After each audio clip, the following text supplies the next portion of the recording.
Hello dear friends, मी तुम्हाला आज वेगळ्या प्रकारचे वाक्ये सांगणार आहे आणि ती वाक्ये कशी आहेत ते तुम्हाला स्क्रीनवर दिसत आहेत. तर बघा, हे वाक्य काय आहे? आईला वाटतं त्यांनी शिकावं. काय वाक्य आहे?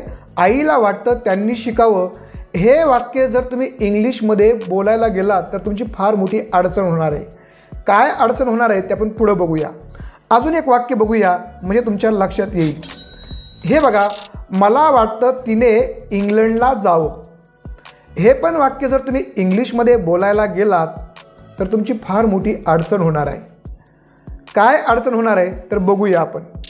मित्र, हे जे वाक्य आहे ना, या वाक्यामध्ये दोन वाक्य आहेत. कोणतं? आईला वाटतं आणि त्यांनी शिकावं. हे दोन वाक्य आहेत. आणि मग जर आपण या दोन वाक्याचं मिळून जर एक वाक्य करायला गेलो तर पहिल्या वाक्यामध्ये सब्जेक्ट आहे आणि व्हर्ब आहे. दुसऱ्या वाक्यामध्ये पण सब्जेक्ट आहे आणि व्हर्ब आहे. आता जेव्हा या दोन वाक्याचं मिळून एक वाक्य होईल तेव्हा दुसऱ्या वाक्यातला सब्जेक्ट ऑब्जेक्टमध्ये ट्रान्सफर होणार आहे. आणि इथं खरी मेक आहे मित्रो. जर तुमच्या लक्षात नाही आलं तर हे वाक्य तुम्हाला करता येणार नाही. तर मग बघूया आपण हे वाक्य इंग्लिशमध्ये कसं करायचं. कुठंही जाऊ नका. हा पूर्ण व्हिडिओ जर बघितला तर तुम्ही अशा प्रकारचे वाक्य देखील सहजासहजी इंग्लिशमध्ये करू शकता. या व्हिडिओमध्ये तुम्हाला मी सांगणार आहे की असे वाक्य करण्यासाठी कोणतं सूत्र वापरतात. दुसरं मी तुम्हाला सांगणार आहे की हे सूत्र वापरत असताना आपल्याला कोणकोणत्या गोष्टीची माहिती असणं गरजेचं आहे.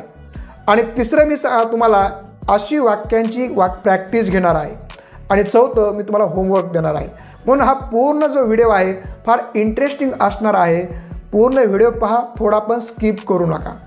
तर बघूया आपण की नेमकं कोणतं सूत्र आहे, कोणतं स्ट्रक्चर आहे. या वाक्यांना करण्यासाठी आपल्याला ते माहीत असणं गरजेचं आहे.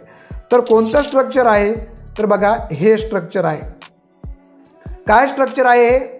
तर हे स्ट्रक्चर आहे सब्जेक्ट प्लस वांट किंवा वांट्स प्लस ऑब्जेक्ट आणि इन्फिनिटिव्ह. हे स्ट्रक्चर आहे. तर या स्ट्रक्चरला आपण वांट किंवा वांटची वाक्य पण म्हणतो. तर कशी करायची असतात ही वाक्ये आपण बघूया. तुम्हाला माहिती आहे की प्रत्येक सेंटेन्सच्या सुरुवातीला काय येतो? सब्जेक्ट येतो. प्रत्येक सेंटेन्सच्या सुरुवातीला सब्जेक्ट येतो. आता सब्जेक्ट तुम्हाला माहिती आहे सिंग्युलर असतो, प्लुरल असतो, फर्स्ट पर्सन असतो, सेकंड पर्सन असतो, थर्ड पर्सन असतो. मग त्यानुसार कधी वांट येईल तर कधी वांट्स येईल. हे तुम्ही टेन्समध्ये बघितलेलं आहे. जर तुम्हाला डिटेल बघायचं असेल तर मी तुम्हाला टेन्सचा लिंक पाठवून आपल्या डिस्क्रिप्शन बॉक्समध्ये. तुम्ही त्या ठिकाणी जाऊन कधी वांट वापरायचं कधी वांट्स वापरायचं ते तुम्ही समजून घेऊ शकता. आता जरी वांटचे वाक्य आपण बघत असलो तरी वांट जे आहे ते हा एक प्रकारचा व्हर्ब आहे आणि त्याची पण वेगवेगळी रूपं असतात. तर तुम्हाला माहिती आहे त्याचं इन्फिनिटिव्ह फॉर्म असतो, V1 फॉर्म असतो, V2चा फॉर्म असतो, V3 फॉर्म असतो, V4 फॉर्म असतो आणि V5 असतो.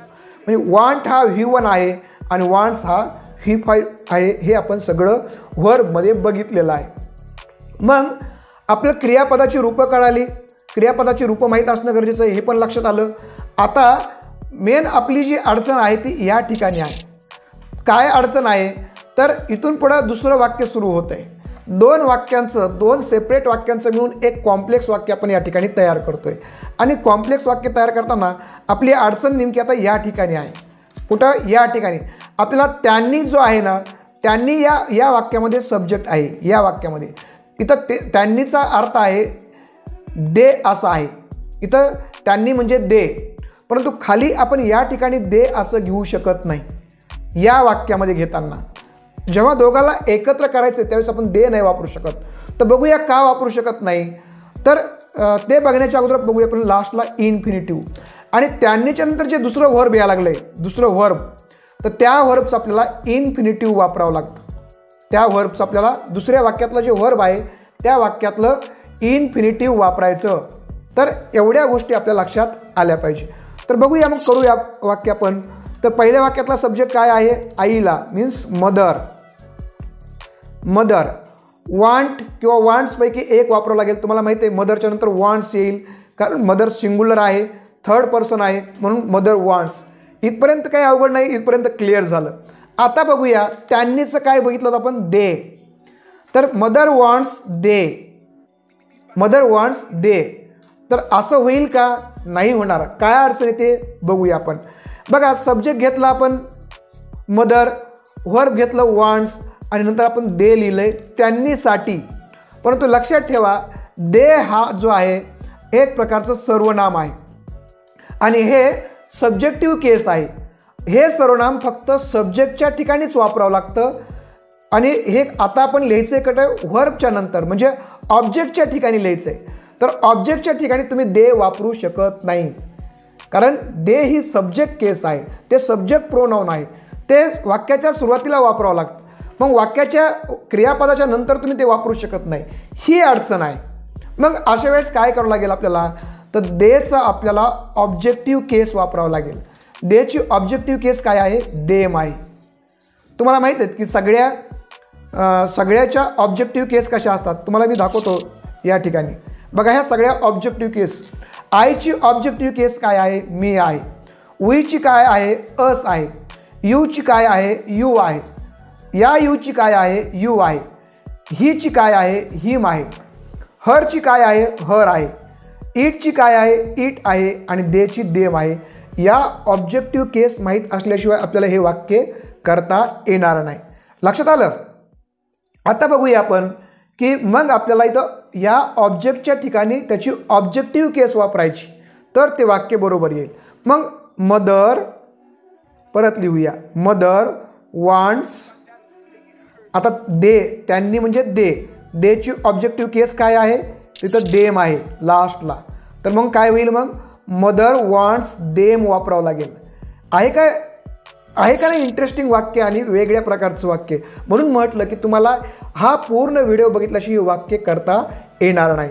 आता तुमच्या लक्षात यायला लागलं असेल, मदर वॉन्ट्स देम. आता जे शिकावे आहे त्याचं इन्फिनिटिव्ह घ्यायचं. शिकावे मीन्स लर्न.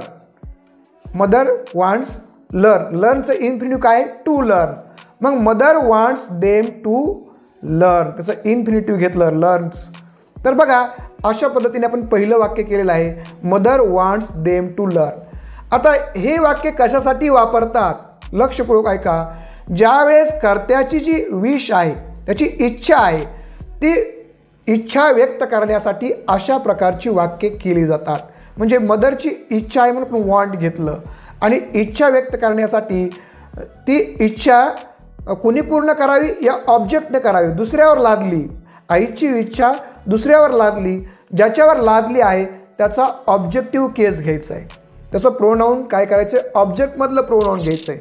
हे सगळे ऑब्जेक्टमधले प्रोनाऊन आहेत.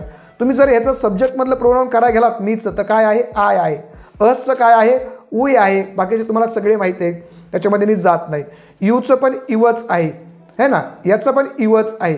तर अशा पद्धतीने आपल्याला एवढ्या गोष्टी हे वाक्य करताना बघावे लागतात. लक्षात आलं. आता आपण अजून एक वाक्य घेऊया, म्हणजे तुमची आयडिया अजून क्लिअर होईल. बघा पुढचं वाक्य. आता हे वाक्य आहे, माझी इच्छा आहे तिने इंग्लंडला जावं. आता इथं पण बघा दोन वाक्य आहेत, पण ते कॉम्प्लेक्स. दोन जरी वेगवेगळे सेपरेट सेंटेन्स असले तरी ते कॉम्प्लेक्स सेंटेन्स सारखे एकत्र केलेले आहेत. आणि त्यासाठी वॉन्टची जी रचना आहे, वॉन्टच्या 3 प्रकारच्या रचना असतात, त्यातली तिसऱ्या प्रकारची ही रचना आहे. वॉन्ट किंवा वॉन्टची ही रचना आहे. तर वॉन्ट किंवा वॉन्ट्स नंतर इथं पण ऑब्जेक्ट आले. मग ऑब्जेक्ट आले आणि ते कसं वापरायचं ते आपण आता बघितलं. परत त्याचा वापर करून, त्या स्ट्रक्चरचा वापर करून आता आपण हे वाक्य करूया. माझी मीन्स आय. माझी मीन्स आय. I want. इथं पण आपल्याला इच्छा म्हणजेच वॉन्ट करावं लागेल. माझी इच्छा आहे किंवा मला वाटते, दोन्ही एकच आहे. माझी इच्छा आहे किंवा मला वाटते, हे दोन्ही एकच आहे. आय वॉन्ट तिने इंग्लंडला जावे. तिनेसाठी काय शब्द आहे, शी. I want she. जावं, to go. I want she to go to England. To England. परंतु हे वाक्य बरोबर आलं आहे का, सॉरी, टू इंग्लंड हे वाक्य बरोबर आलं आहे का, तर चुकलं आहे हे वाक्य. काय चुकलं आहे, इथं शी येणार नाही. काय येणार नाही, शी येणार नाही. तर इथं शीची द्वितीया, मराठीमध्ये आपण द्वितीया म्हणतो, त्याला ऑब्जेक्टिव्ह केस म्हणूया. शीची ऑब्जेक्टिव्ह केस आहे हर. तर इथं सी नाही वापरता येणार. का वापरता येणार नाही की सी हा सब्जेक्टिव्ह केस आहे. सीचा वापर सुरुवातीला वाक्याच्या सुरुवातीला वापरतात, तो वाक्याच्या नंतर म्हणजे क्रियापदाच्या नंतर वापरत नाहीत. म्हणून वॉन्टच्या नंतर आला असल्यामुळे आपल्याला शी वापरता येणार नाही. इथं हर वापरावं लागेल. म्हणून कसं वाक्य होईल, माझी इच्छा आहे तिने इंग्लंडला जावं. तर I want her to go to England. I want her to go to England. अशा प्रकारचं वाक्य आपल्याला करावं लागेल. लक्षात आलं. काय इथं इम्पॉर्टंट आहे तर ही जी आहेत प्रोनाऊन, हे प्रोनाऊन त्यांच्या ऑब्जेक्टिव्ह फॉर्ममध्ये वापरावी लागतात. एवढं इम्पॉर्टंट आहे. हे स्ट्रक्चर आहे. हे स्ट्रक्चर समजून घ्या आणि त्या पद्धतीने असे जर वाक्य करायला लागला तर फार तुमचं काम सोपं होणार. तुम्ही असे अनेक वाक्य आपण रोज बोलत असतो, परंतु आपल्याला कसे करायचे ते माहीत नसतात. तर आज आपण या स्ट्रक्चरच्या मदतीने ते शिकलेलो आहोत. आता दुसरं बघा, हे वाक्य पण तुम्ही छान पद्धतीने करू शकता. तुला वाटतं मी तुझ्या पार्टीला यावं. आता बघा हे वाक्य किती छान आहे. तुला वाटतं मीन्स यू हा सब्जेक्ट आहे आणि त्याची विश आहे वाटतं म्हणजे यू वांट. परंतु त्याने त्याची इच्छा कुणावर थोपवली माझ्यावर मीन्स मी. तर मग मी तर इथं आय घेता येईल का, नाही घेता येणार. इथं आय वापरता येणार नाही. तर काय वापरावं लागेल, त्याचं ऑब्जेक्ट केस वापरावं लागेल. मग काय होईल, आयची ऑब्जेक्ट केस मगाशी मी तुम्हाला सांगितलं काय आहे, मी आहे. यू वॉन्ट मी यावे टू कम युअर पार्टी. बघा कसं वाक्य झालं. You want me to come to your party. असे वाक्य तुम्ही बघितले नसतील. किती छान वाक्य आहेत आणि वेगळ्या प्रकारची रचना आहे. तुझ्या दोन वाक्याचं एक वाक्य या ठिकाणी झाले. जसं की तुला वाटतं हे एक वाक्य, मी तुझ्या पार्टीला यावे हे एक वाक्य. या दोन वाक्यांना एकत्र येऊन कॉम्प्लेक्स सेंटन्स. तर ह्या स्ट्रक्चरच्या मदतीने आपण आज केलेला आहे. बघा एक कॉम्प्लेक्स सेंटन्स झाला आहे हे स्ट्रक्चर वापरून. आता तिसरं वाक्य बघूया आपण. हे पण वाक्य कसं करायचं बघा. त्या स्ट्रक्चरचा वापर करून आपण या ठिकाणी हे वाक्य करू शकतो. त्याला वाटतं मी त्याला मदत करावी. मग त्याला म्हणजे ही वाटतं वॉन्ट्स. इथं वॉन्ट्स येईल. ही वॉन्ट्स. मी आय येईल का, नाही येणार. त्याचं ऑब्जेक्ट फॉर्म येईल. आयचा ऑब्जेक्ट फॉर्म काय आहे, me. He wants me to help him. इथं हे इन्फिनिटिव्ह घेतलं हेल्प आणि त्याला म्हणजेच him. He wants me to help him. अशा प्रकारे हे वाक्य आपल्याला करावं लागेल. आता बघूया अजून लास्ट वाक्य. प्रियाला वाटतं आम्ही गोव्याला जावं. तर बघा इथं सब्जेक्ट कोण आहे, प्रिया आहे. मग काय होईल, प्रिया येईल. प्रिया वाटतं वॉन्ट्स. प्रिया वॉन्ट्स. आम्हीला वी येईल का, नाही येणार. काय येईल मग, आम्हीला काय येईल, आम्हीला अस येईल. बघा वेगळी रचना. Priya wants us to Goa. तर अशा पद्धतीने हे जे स्ट्रक्चर मी तुम्हाला आज सांगितलं आहे त्या स्ट्रक्चरचा वापर करून तुम्ही अशा प्रकारचे वाक्य, सब्जेक्टची जी विश असते ती ऑब्जेक्टवर थोपवली जाते आणि ऑब्जेक्ट करून घेतली जाते आणि त्यावेळेस कशा प्रकारचे वाक्य वापरायचे ते आपण बघितलेले आहेत. मित्रो, हे जर तुम्हाला व्हिडिओ समजला असेल तर मी तुम्हाला होमवर्क देतोय. तर या होमवर्कमध्ये तुम्हाला मी 5 वाक्य दिलेत. हे वाक्य करून तुम्ही मला कॉमेंट बॉक्समध्ये टाका किंवा जर तुम्हाला माझ्या मोबाईलवर टाकायचे असतील तर मी माझं व्हॉट्सअपची लिंक तुम्हाला आपल्या कॉमेंट बॉक्समध्ये आणि डिस्क्रिप्शन बॉक्समध्ये देत आहेत. त्या ठिकाणी जाऊन तुम्ही मला हे वाक्य टाकू शकता. मित्र, अशाच अनेक ट्रिक आहेत माझ्याकडे. अशाच अनेक वेगवेगळ्या प्रकारचे वाक्य आहेत.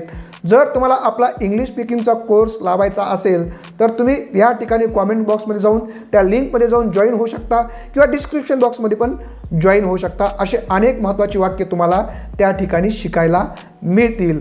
आणि जर तुम्हाला अशाच प्रकारचे नवनवीन व्हिडिओ जर बघायचे असतील, ऐकायचे असतील तर तुम्ही आपल्या या चॅनलला सबस्क्राईब करा, शेअर करा आणि जर व्हिडिओ आवडला असेल तर कॉमेंट करायला पण विसरू नका. मित्रो, थांबतो. धन्यवाद.